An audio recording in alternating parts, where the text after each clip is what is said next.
electrified rail if you touch it again, politically, but we've got to do it.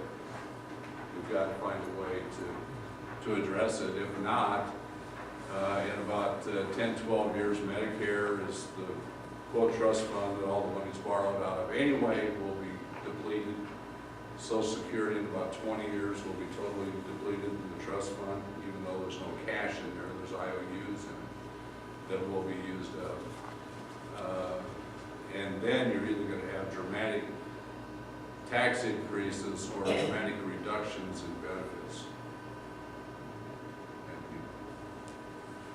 I'm I'm hopeful that we can get some kind of a large agreement. But I think as long as the Syrian thing keeps going, that everybody's looking over here when we should be focusing on what long-term is our biggest challenge. In your opinion, be very careful. Out here in the real world, we all have to work together.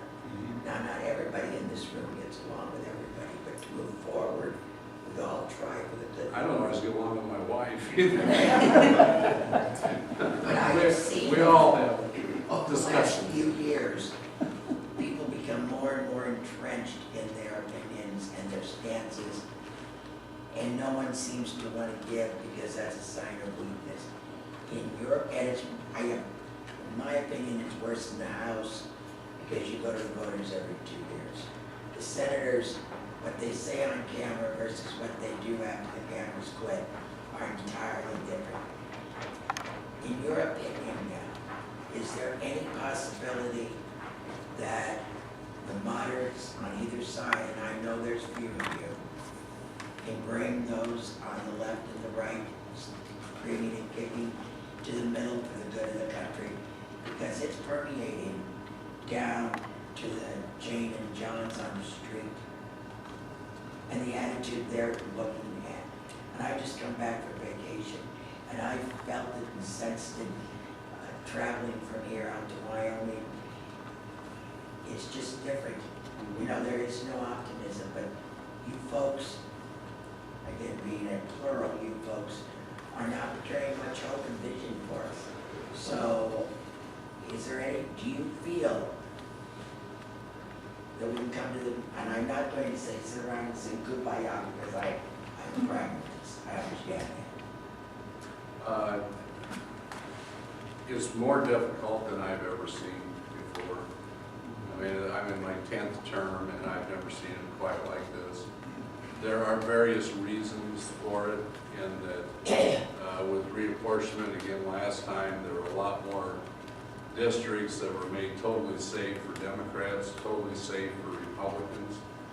When you have a primary in those places, usually the most liberal Democrat and the most conservative Republican wins, who will never talk to each other again. And if they would be seen negotiating, they would be thrown out, basically. And a lot of it, I think, also on both sides, you've got outside groups today that have tremendous influence, keeping the liberals' toes to the fire and the conservative libertarians' toes to the fire. People like, you know, the Club for Growth and Heritage Action now, which Heritage Foundation used to be very, very well respected, but has moved way over now. And there's obviously several groups on the left that do the same thing on the liberal side. And it used to be said in Congress there were Republicans and Democrats and appropriators. Okay, I chair appropriations subcommittee. We actually, because we are supposed to produce bills every year, we actually have to work together. My allocation on my bill this year is about $7.7 billion less than what last year was. So we're cutting spending and all that. But I'm able to do it with Ed Pasteur, Democrat from Phoenix, to keep moving the process. He's not going to agree on a lot of stuff we do, but he's been extremely helpful, and we communicate all the time. We move the process. It doesn't have to be that way. Unfortunately, it is, and that's why There's a lot of brinksmanship that's heading towards the end of the fiscal year and the debt ceiling and all that, which should not happen if you had folks that could actually talk to each other. It is extraordinarily frustrating to me, and I think it's reflected in what you're saying. I think that one of the greatest obstacles all of you have is the media and whatever ship they are on. It's like the deal with Representative King. They jumped on him like a junkyard dog. Attorney General stands in front of the American people and lies to his team, and that's okay. It was like Steve King was not even given the opportunity to apologize for his choice of words. Not that what he said may not have had some truth in it, but everybody, including our party, threw him under the bus so quick to look good for the media. It was repulsive. I think one thing that's changed too is with all the cable news stuff, breaking news every 15 minutes, they have to come up with some new controversy to talk about, and it's on both, whether you're Fox or MSNBC or whatever. They always have to have some new crisis or new conflict, and they love conflict. They're creating it to make a news story for them and make it seem like there's breaking news.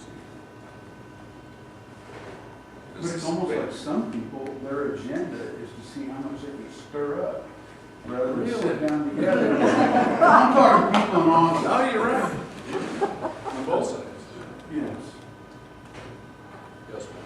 Show us some silver linings. I will tell you, I'm an eternal optimist. I think there is an opportunity this fall to actually do something very big, in fact, for the future, and that's what I'm going to be working for, trying to proceed. It's, on my subcommittee on appropriates, very frustrating. The Senate for 3 years didn't do a budget at all. This year they did a budget which is not in reality. They had $1 trillion in new taxes and all that. But having said that, I think if we can get some kind of an agreement on the debt ceiling that will long-term give us real numbers that we can actually go to conference and do annual appropriations, we can get rid of a lot of redundant programs, we can prioritize spending, and I'm optimistic that will happen. That you want. If we could simply do that, what is frustrating, there's, I think, 70 some education or teacher training programs, and we go, why not have one or two that actually work? And rather than just, Don't cut my services, cut somebody Right. else's. Of course. I'll look out for you. Yes. You mentioned education, and it has come to my attention that, I don't know whether it's through the CORE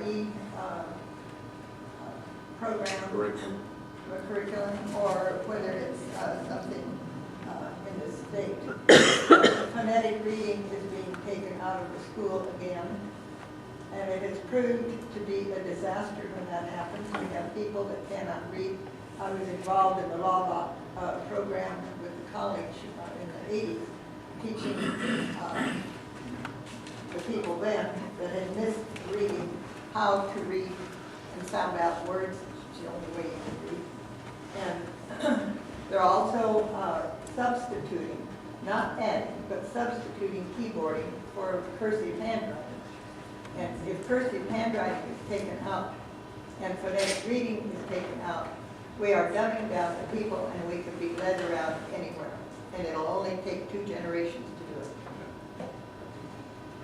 The core curriculum, is that who's doing these changes like this? Is that Common Core. Pardon? The Common Core, is that what you're talking about? Yeah, CORE is. It's primarily a state issue. As Now, far as Nebraska did not adopt it, but I believe Iowa has.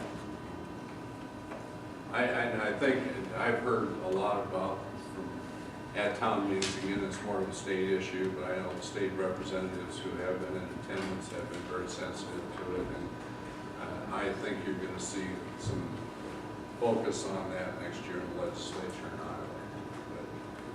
But it's very There's a fellow concerning, absolutely. on my side, with a far corner, that's been trying to get your attention. Huh?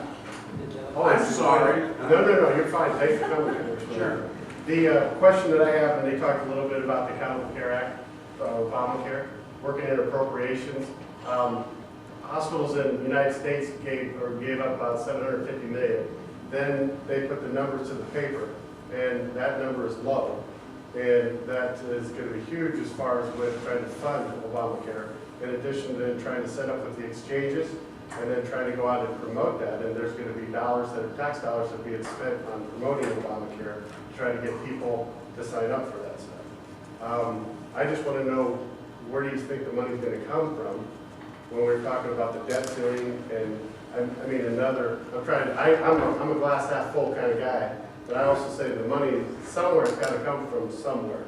And where do you see that playing out? Because everybody could say, well, we want to repeal it, we want to get rid of it. Well, it's going to take an act of Congress to do that. I don't see that the likelihood that would happen because there's just so many different groups there. But if you're going to pay for this, I'd just like to know where the money's going to come from, because right now it's grossly, and I think I might be moderate saying that, underfunded in order to meet those so many people that are underinsured or uninsured right now, or underinsured right Right. Well, supposedly, originally in the bill, there was $700 billion of cuts to Medicare.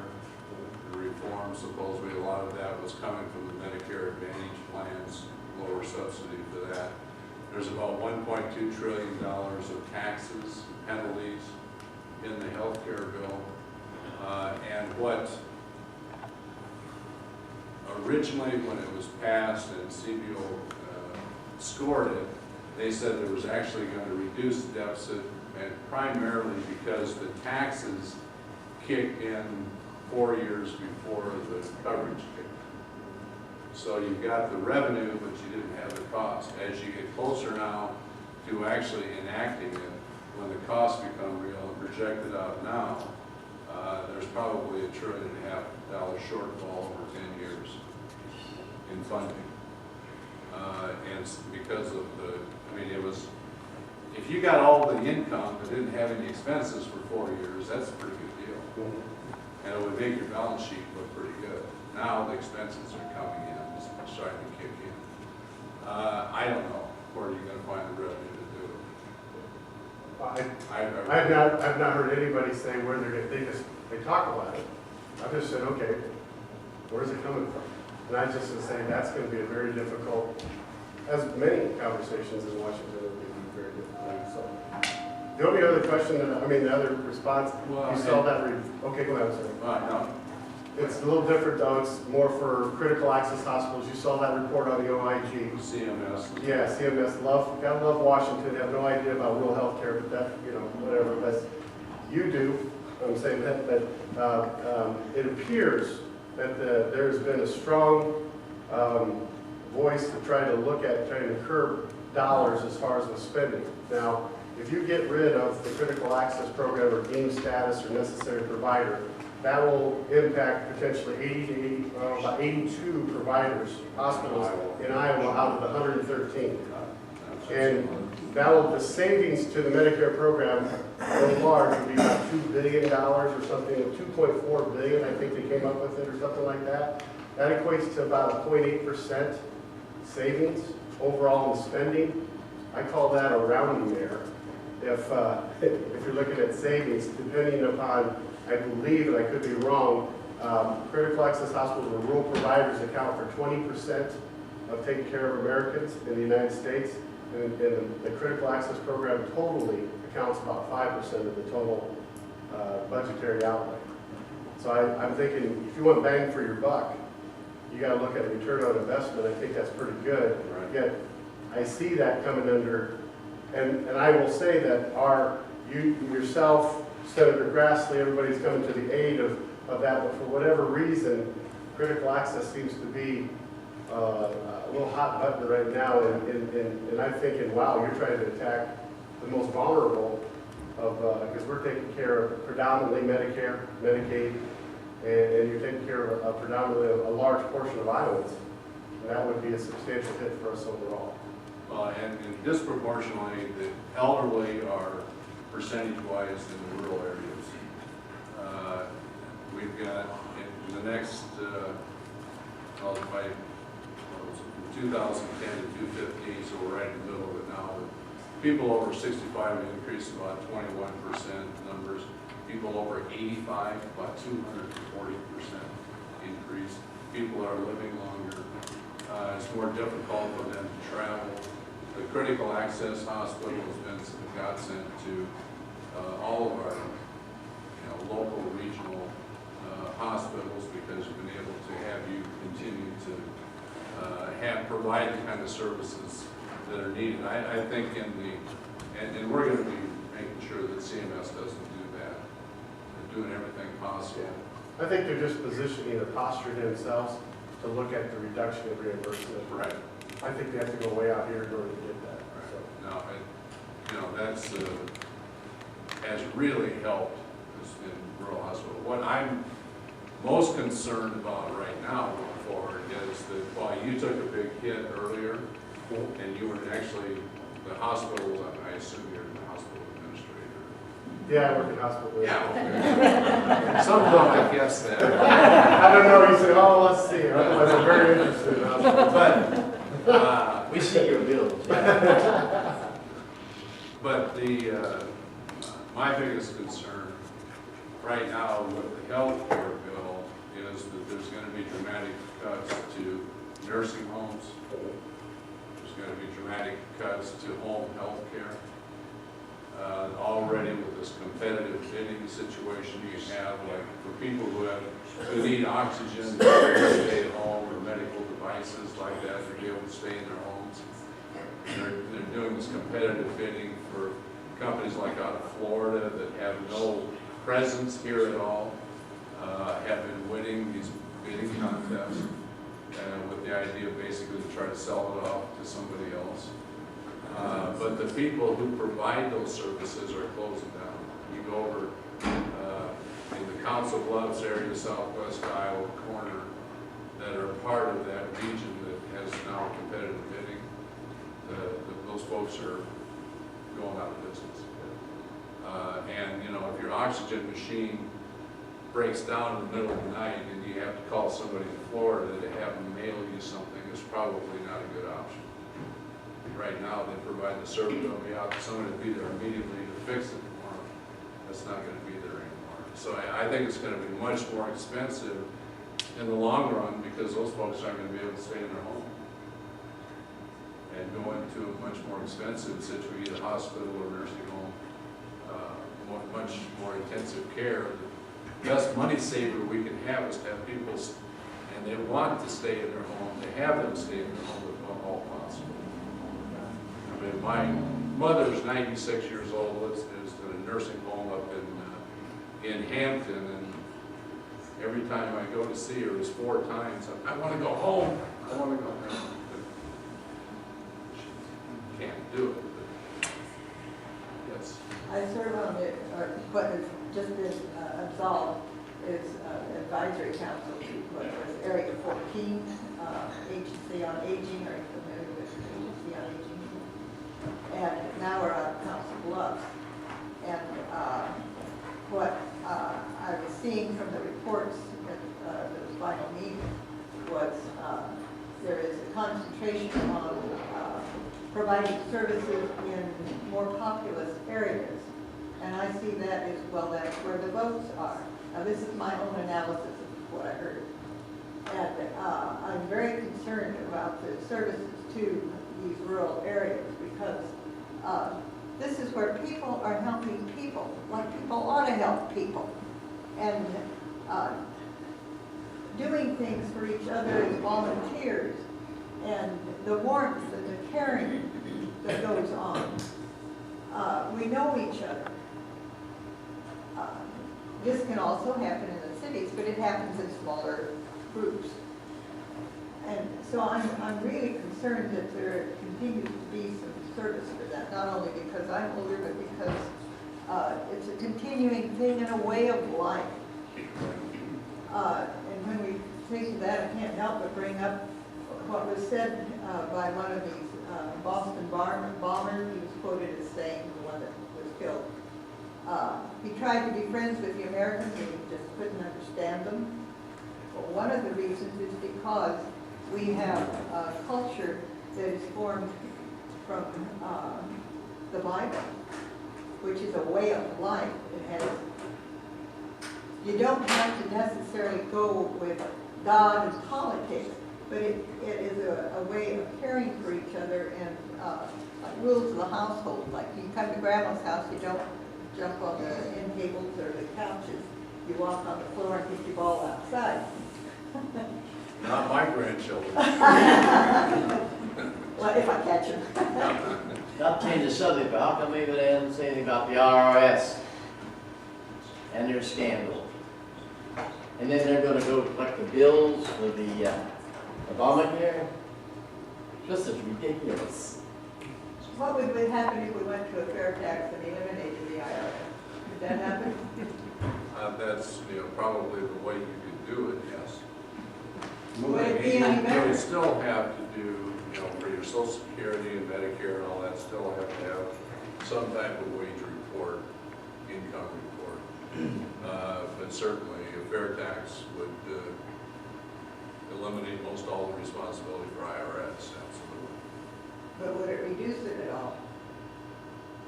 Well, if you didn't have the, if you didn't have the filing your tax forms, it certainly would, yeah.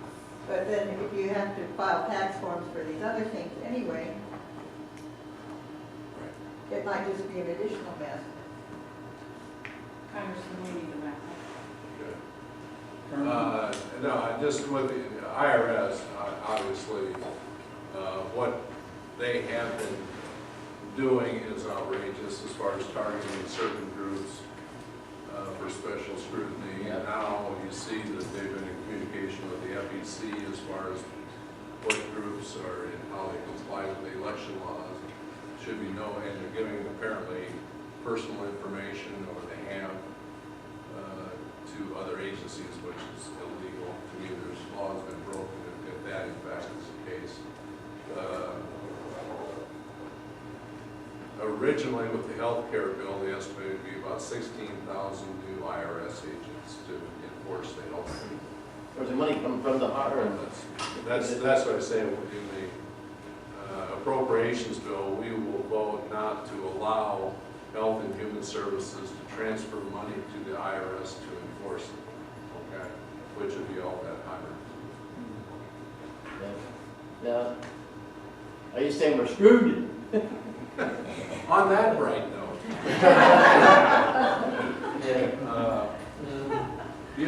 I think most everybody here probably knows Laura Hartman, who has our office here in town. If we can be of assistance to you, if you have some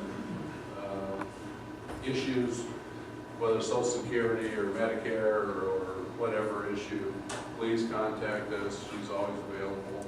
And the important thing for me is to hear from you folks, so that our form of government, we're supposed to have representational form of government. The only way I can represent you is if I hear from you. So please keep up the communication. We'll try to do our very, very best to be of service to you, but we obviously have a lot of big issues to deal with. And thank you very much. What form of communication do you prefer? Email? Just call your office. Email probably today is probably the best. We do take special note if somebody writes a handwritten note. That's very unusual. Well, that's because they don't teach the person writing. Opportunity. Okay. Good. Thank you all very